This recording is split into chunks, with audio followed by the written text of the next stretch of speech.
Welcome to the podcast. Súbele volumen. Conversation with the people who were with me. In the world TV. Carlos Tonight. Historias de un reportero. Carlos Tonight.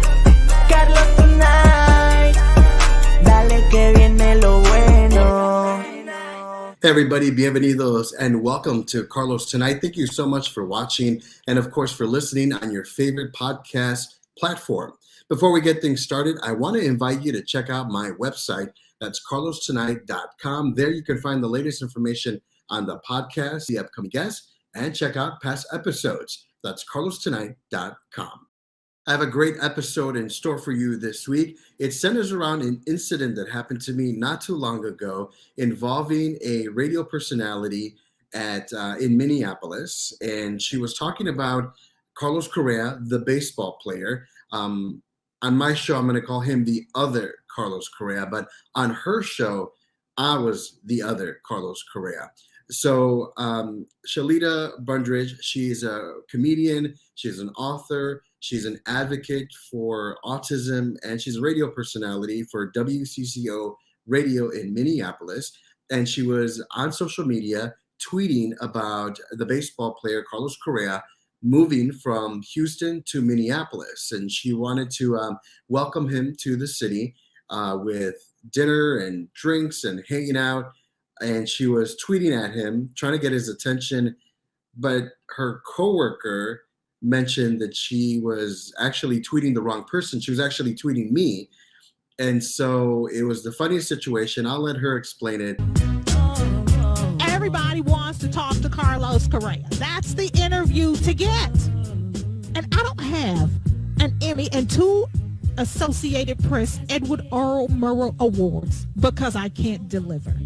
So on the phone line with me right now on the John Schuster Caldwell Banker Hotline on the Hanging with Harrigan show is Carlos Correa. The one and only. The one and only, baby. Now, we're calling you the other Carlos Correa. He is the host. He is the host of the Carlos Tonight Show. Welcome to WCCO Radio, Carlos. Thanks for having me this morning. I'm excited. I am too. It is so great to meet you. This is the funniest story ever. So Carlos Correa is coming to Minnesota from Houston. I came to Minnesota from Houston. I figured I'd give him a great Minnesota welcome, tagged him on social media. So I thought until one of my coworkers told me that I had tagged you. When you got on Twitter and realized you had 5,100 mentions, tags, and posts, what was your first reaction? Well, I was on my way to Cottage Grove with some Colombian food because I'm Colombian. And I was looking forward to that Texas barbecue and hanging out with you. And then my heart sank when I got this tweet saying, oops, I got the wrong guy. But it was the funniest thing I've ever read and experienced, for sure. And my coworkers, Chad Hartman and Chris Tubbs and Adam Carter, could not wait to rip me. It was like, I can't wait till this other Carlos Correa shows up at your house. You've offered your home and your love and affection. I thought I had it made. You know what? I turned off my notification back in 2012. And then again in 2017, and I didn't know until I got an email from you guys. But you missed out on all the fun. Now, why would you turn off your notifications? No, but I went back and I read them all for sure. But yeah, when Carlos Correa got into the other, when he got onto the scene, my social media started blowing up. I was getting all good and bad messages from my account, and I just thought it was the funniest thing. My Facebook page, went up to like 300, 400 likes, and I was like, in addition to what I had. Wait until I realized that it's not me, the baseball player. I can't even imagine what your DMs look like with folks thinking like me that you are the baseball player Carlos Correa. Now, since we've been talking about the baseball player Carlos Correa, we need to talk about you and who you are, because you've got a show, you've got a popular platform, you've got podcasts. You ain't no slouch. Exactly. Well, I spent 22 years on television. I was a reporter.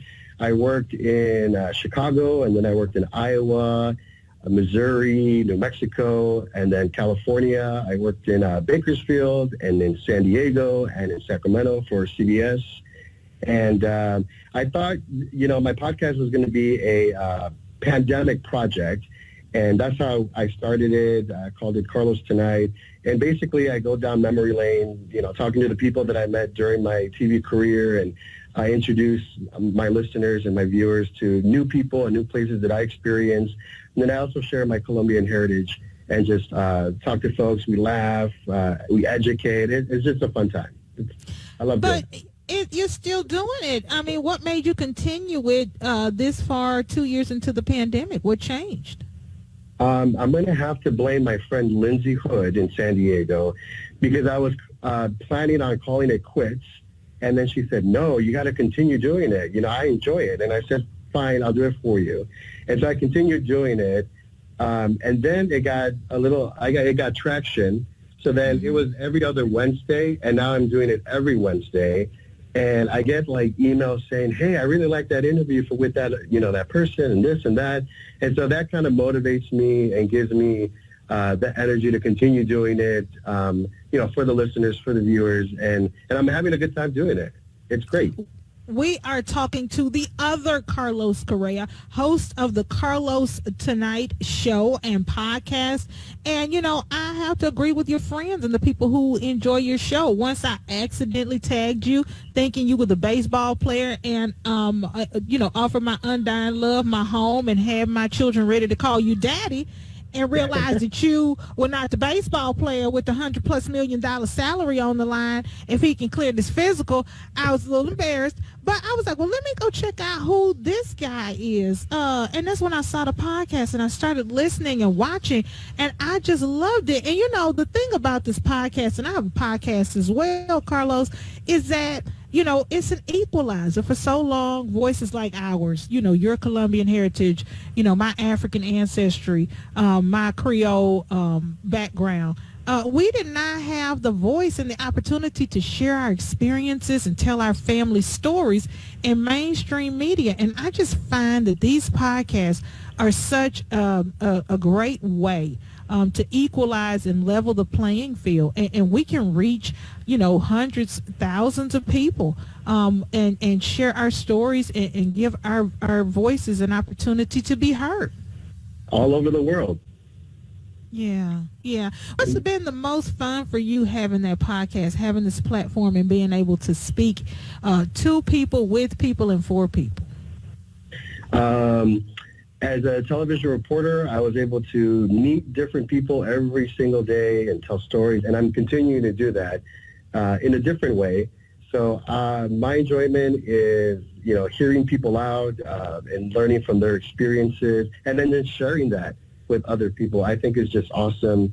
By the way, you can tell your kids they have a Colombian poppy here in Dallas. So, baby, okay, because I'm telling you, I was ready to give up the ghost. I told my ex-husband, don't come over here, because Carlos Correa has been tagged, and he may call me, and I'll let you know if you are welcome. But then I realized that I had tagged.